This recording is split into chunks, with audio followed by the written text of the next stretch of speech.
Hello, and welcome to a new podcast, a new episode for that. I did promise yesterday that I would do a talk on the movie AntiChrist from 2009, directed by Lars von Trier. And it's been a while since I watched this film, and I always remember watching it for the first time and falling absolutely in love with this film.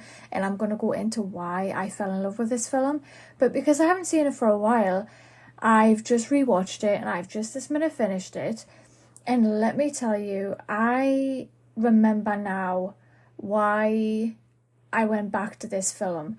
This film was beautifully made from the director, Lars von Trier, and to be honest with you, I think this is one of my favourite movies that he's done.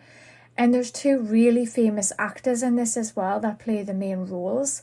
Now, I do have a lot of notes written down. With my last movie talk yesterday, when I was talking about Aftermath, I didn't really have many notes written down simply because it was only a 30 to a 35 minute movie. And I didn't really feel like I needed to write anything down. But with this movie in particular, there is a lot of stuff that I could have written down and went into detail with. But as always, I don't like to spoil it for people that might not have seen AntiChrist. But I do want to give you my full review without the spoilers, if that makes sense. So, I've got no announcements to make on this podcast, this episode. I will keep saying podcast. You know it's an episode. You know where I was going with that one.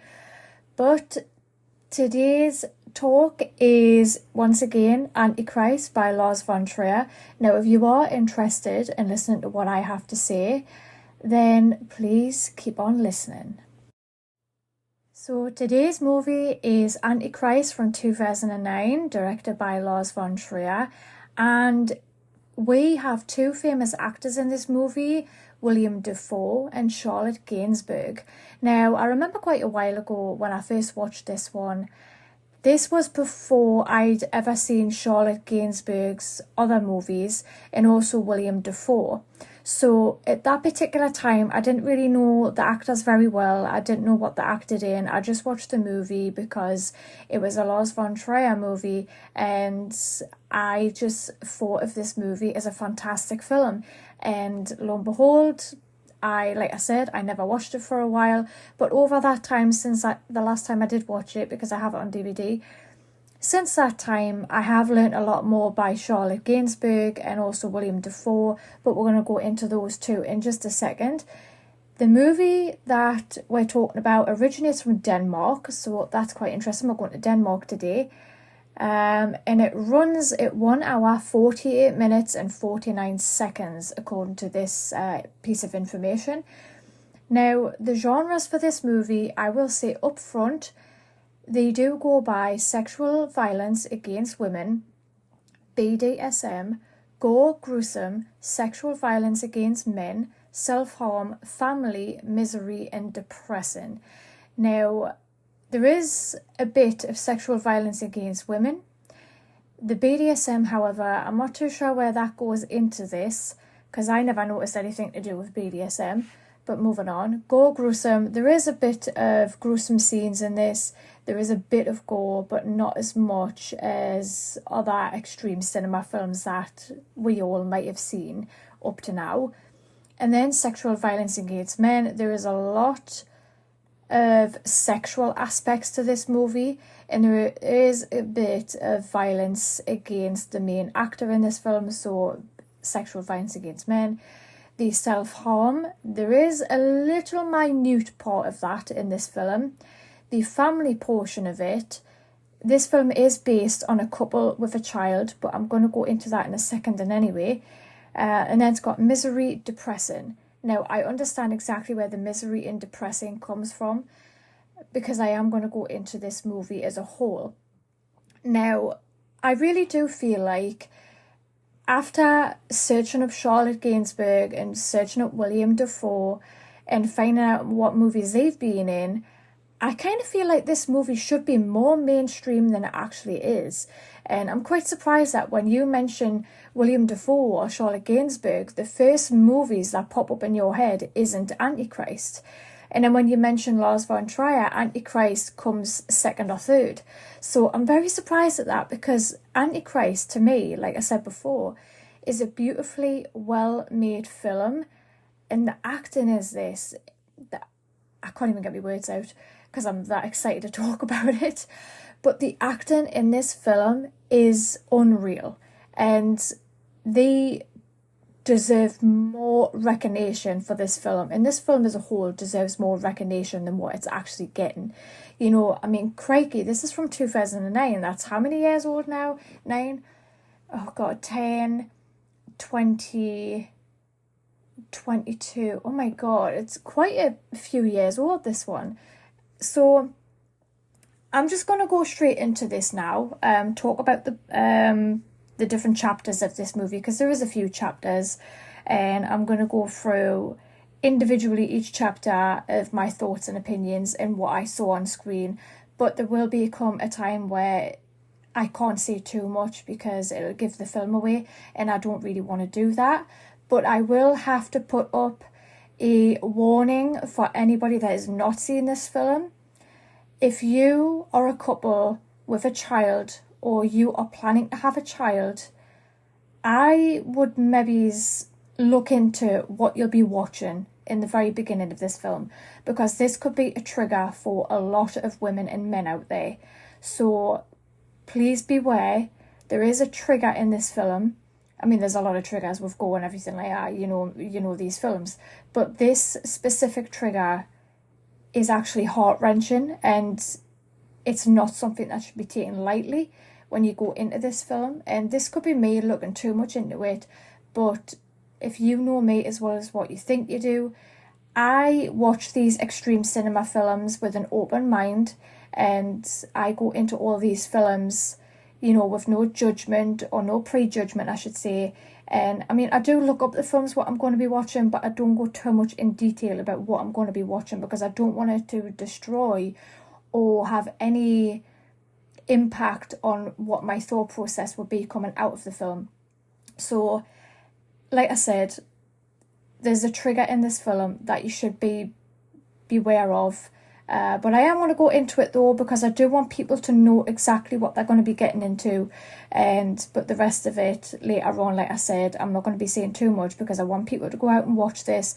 I want people to experience this film firsthand if you haven't before. And I would love, love, love to know your own opinion on this film after you've watched it. So I would gladly appreciate that. But moving on, if you want to continue listening to this episode, then please keep on listening. But if you feel from what I've just said that this movie's not going to be for you, then please skip to the next episode, which will be probably in a few days' time. And I'm going to keep it a secret what I'm going to be talking about. But yeah, but keep it until then. And if you're going to stay with me during this episode, then keep on listening. So this movie technically has 6 initial parts to this movie. So the first part of this movie is we have the prologue, which on the movie it states in writing prologue, and then it goes on to the next few ones. But the prologue is essentially the beginning of the film. It basically tells you exactly the start of the story, and potentially, you know, what the whole movie is all about. So the only way I can explain that by what Lars von Trier has done is he's created the prologue, and he's give you the initial overall look at what the film has been based on, if that makes sense. So that is the prologue. Then we have chapter 1, which is grief. And then we have chapter 2, which is pain, chaos reigns. Then we have chapter 3, genocide. Then we have chapter 4, the 3 beggars. And then the next one, which is epilogue. Is that how you say it? Epilogue? Please correct me on that one. But anyway, so like I said before, going back to the prologue start of it, this is where the trigger comes in. And I personally don't mean to upset anybody. I personally don't mean to trigger anyone that's listening to this that has potentially got a child or had a child, or if any child nature, put it that way. But in the beginning of this film, you see the two main characters, William Dafoe and Charlotte Gainsbourg, as their characters, and they are unnamed in this film. They don't go by names, and they don't approach each other by names. They basically just talk. And so we've got the main two characters, so that's why I'm going to call them William Dafoe and Charlotte Gainsbourg, or I might just say William and Charlotte, just to make it a bit easier so you understand what I'm saying. So William and Charlotte in the beginning of this film are basically having sex together, and it looks to be in black and white, and you do see a small toddler child getting out of bed, walking around, all while them two are, having an escapade of sexual romps, shall we say, all while their son is climbing up onto a window and he falls to his death. Now, this is a trigger for a lot of reasons. So if you have, this could bring up any trigger with a child whatsoever, So it's really hard for me to talk about this, specifically because, I don't want to go into too much detail, but it's nothing to do with me, so don't worry there. But it's just really awkward and uncomfortable to talk about in any way, because children are very, very innocent, and no child deserves to either fall to their death or get hurt in any way or anything like that. So this is a very, very soft, I can't even explain it, but this child falls to his death, and this could be a trigger because anybody listening to this could have had a child with someone and something could have happened to that child, or it could bring up a lot of different things. I don't really want to go into it because me telling you what happened in the film is a trigger enough, so I don't want to go too much in detail with that. And then we also have, after that, them, William and Charlotte, following the funeral carriage of their son, and she falls to the ground due to fainting, and then she ends up in hospital, and her husband William really wants to help her, and he's a therapist. At first I thought he was a psychiatrist, just judging by the film, like after you'll hear what I'm talking about in a minute, but he seems to be like a psychiatrist and a therapist, and he, a lot of people are saying, well, I'm not really too sure if he's still practicing in this film, but obviously he's not, because he's looking after his wife at the end of the day. So he goes to see his wife in hospital after she collapsed. She ended up in hospital for a month, and he tries to get her out of the hospital to stop her taking medication, because apparently he thinks that taking medication for this anxiety and depression is not helping her, it's just making her worse. So he takes her to this cabin in the woods type place, in a place called Eden. Now, this is the first chapter of the movie, which is called Grief. Now, anybody that has suffered the loss of a child will go through a grief. If you lose a family member, you go through a grief. Like myself, when I lost my dad last December, I went through a grief, and it never ever, you never ever forget about it. You just learn to cope with it, you just learn to cope with the pain, and you do have to get on with things. But losing a child is not something that I've experienced myself, so it could be a completely different grief, I don't know. But yeah, and then when they're on the train on the way to Eden, because he gets her out of the hospital and he tries to get her off this medication, so they end up on the train. So I missed telling you that there. I do apologise.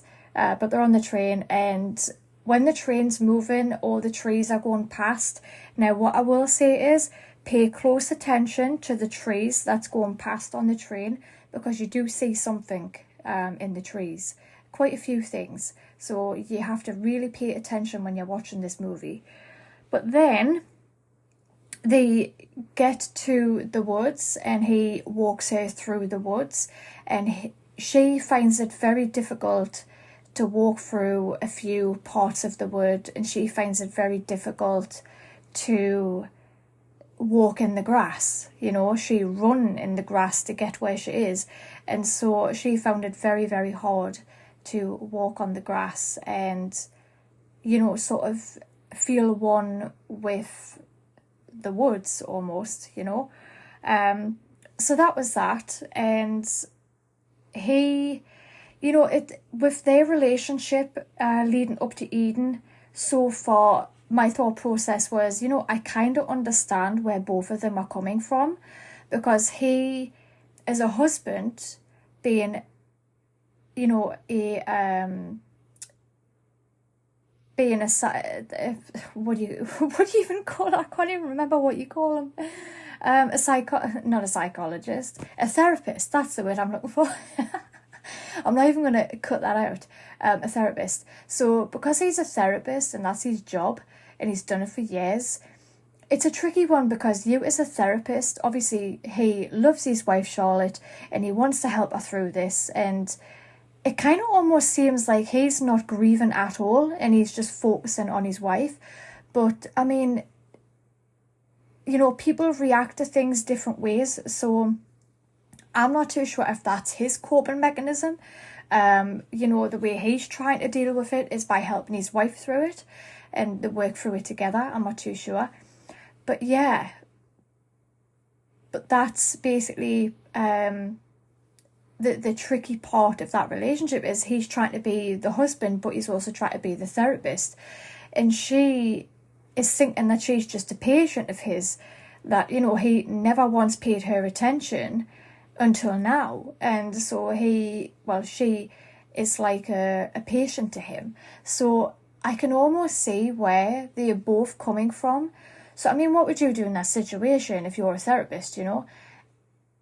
To be honest with you, even she said to William in the start of this movie, you know, therapists should never treat their family, which is completely true, and he knows this, he understands this, and he acknowledges this, but he loves his wife at the same time, and he's willing to do whatever it takes to get her out of this grieving stage. But that was just my thought process on the film up to this point where they go to Eden.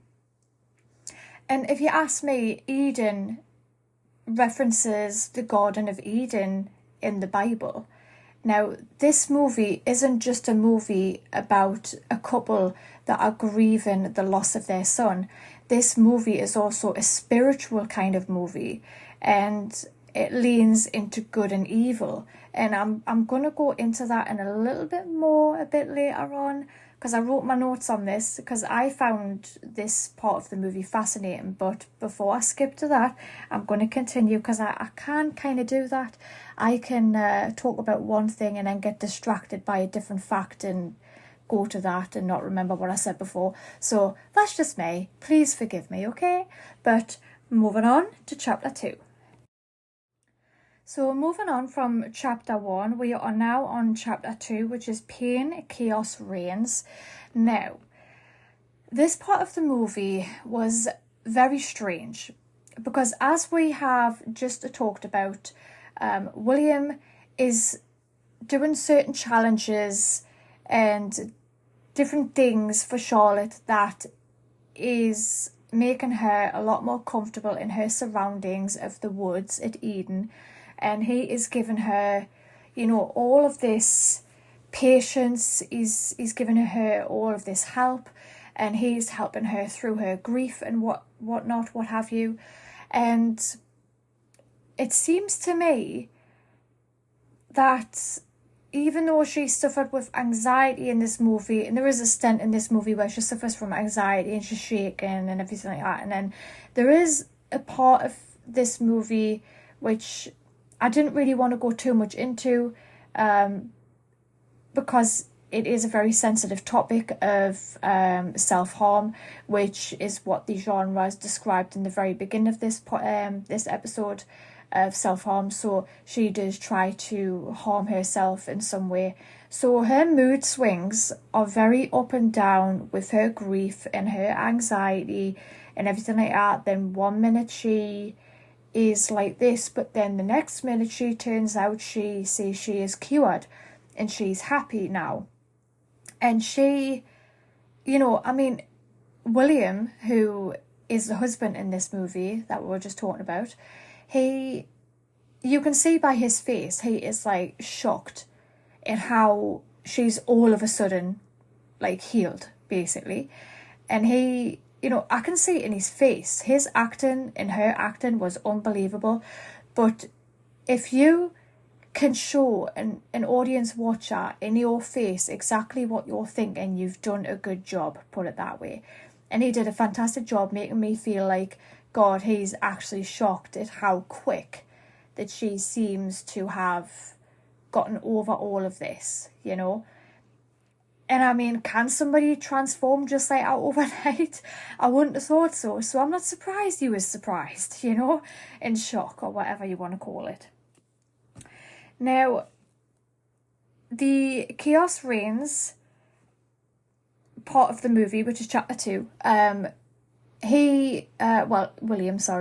William does find a lot of stuff in the loft that is in their cabin, and it's a lot of like imagery of like human sacrifice and everything like that. And there was a book on the table called Genocide. Now, I just want to say one thing as a side note before we continue.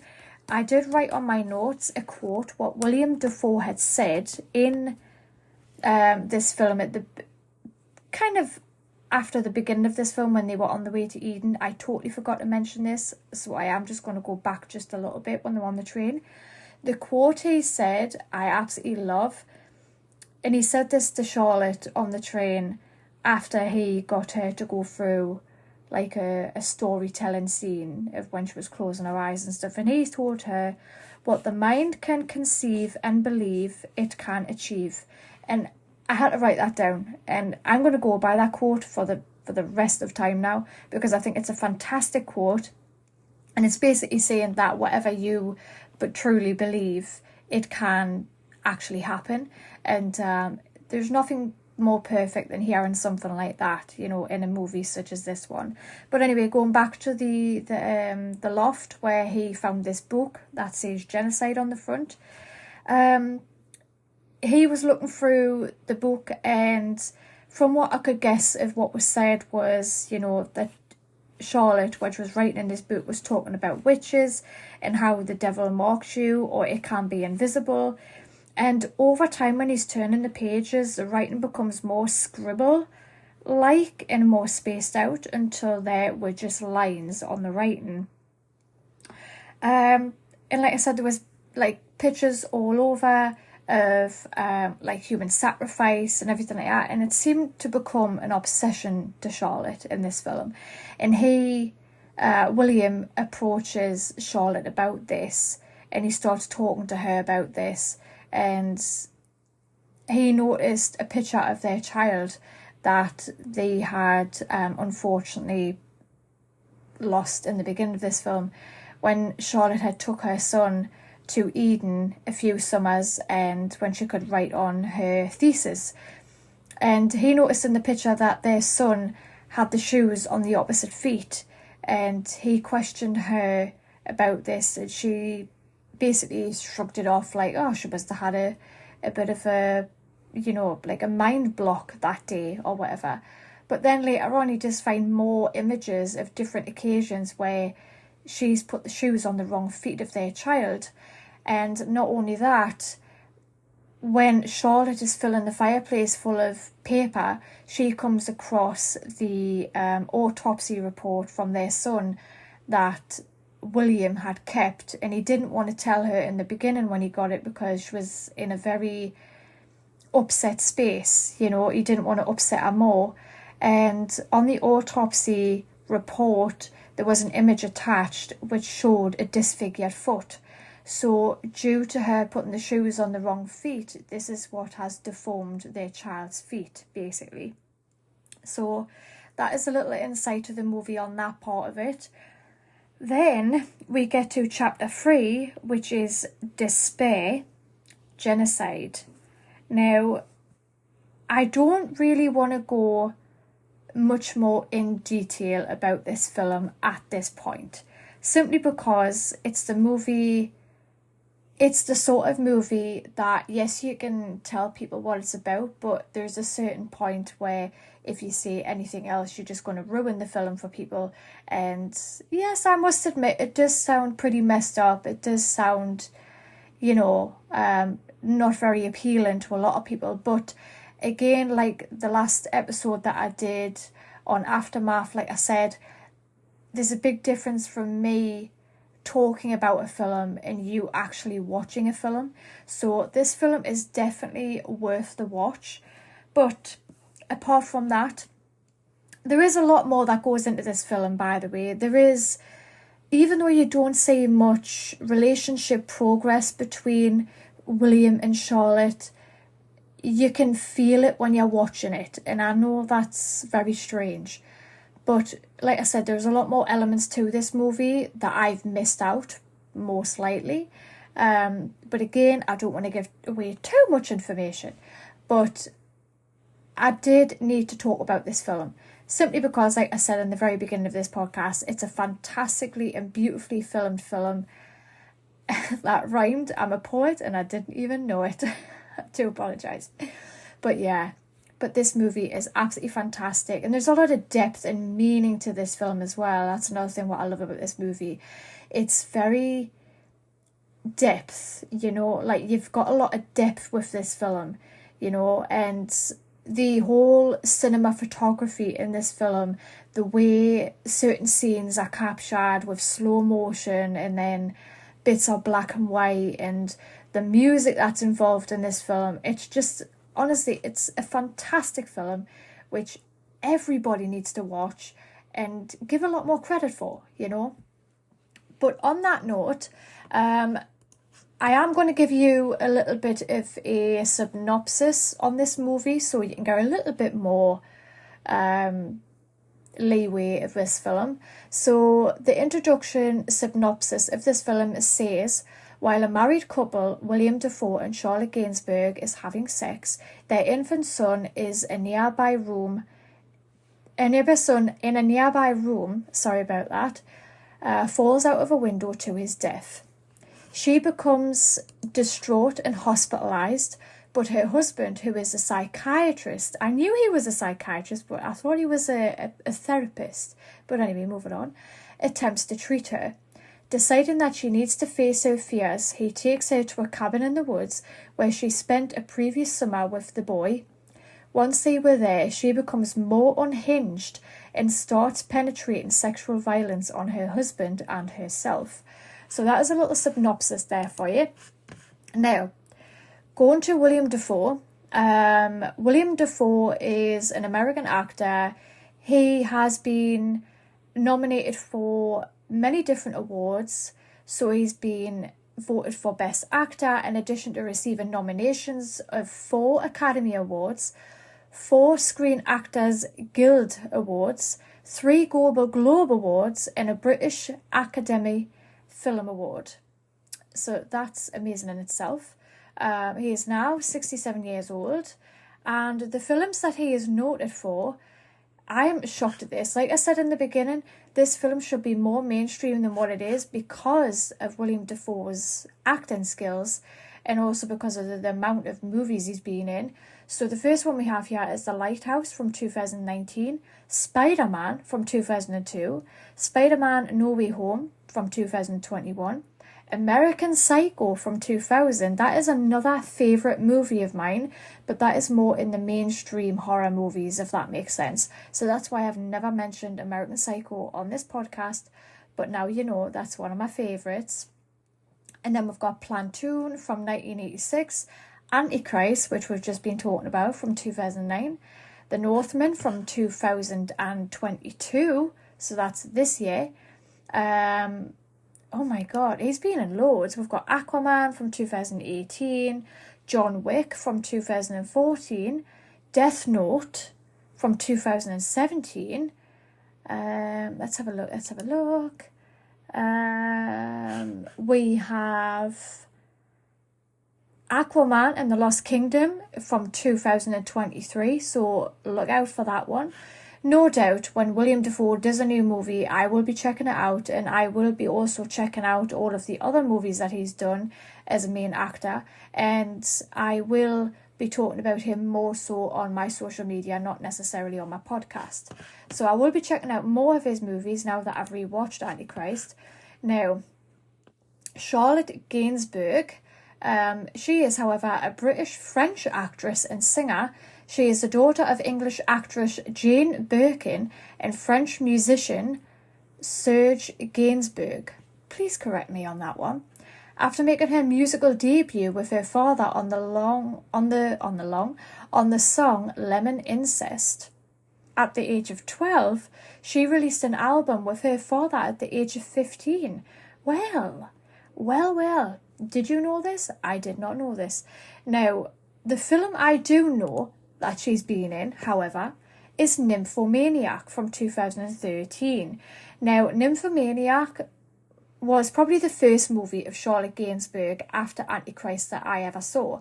So like I said before, when I watched AntiChrist for the first time, I hadn't seen Nymphomaniac, but later on I did find Nymphomaniac and I watched it, and that also led on my love for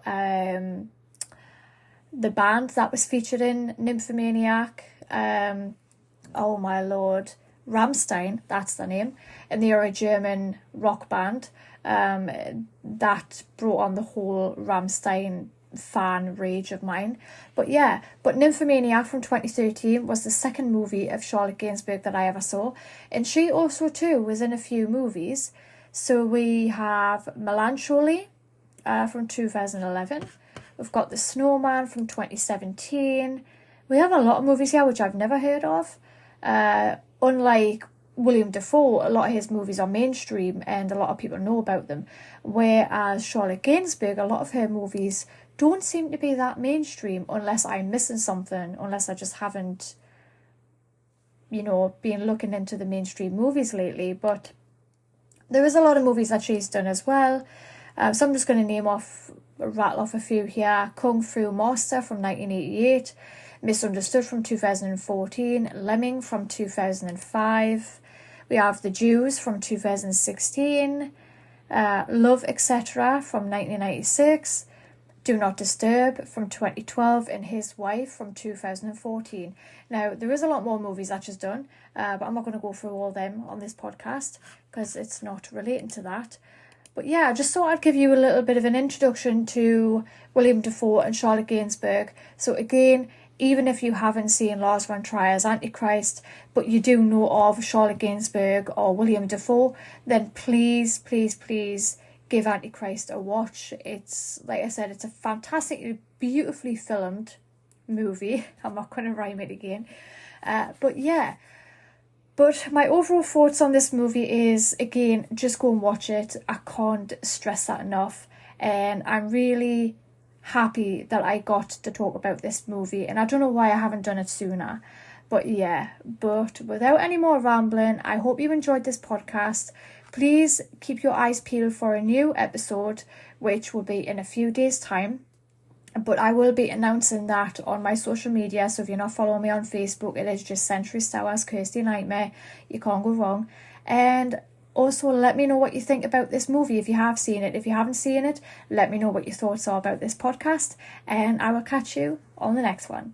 Bye.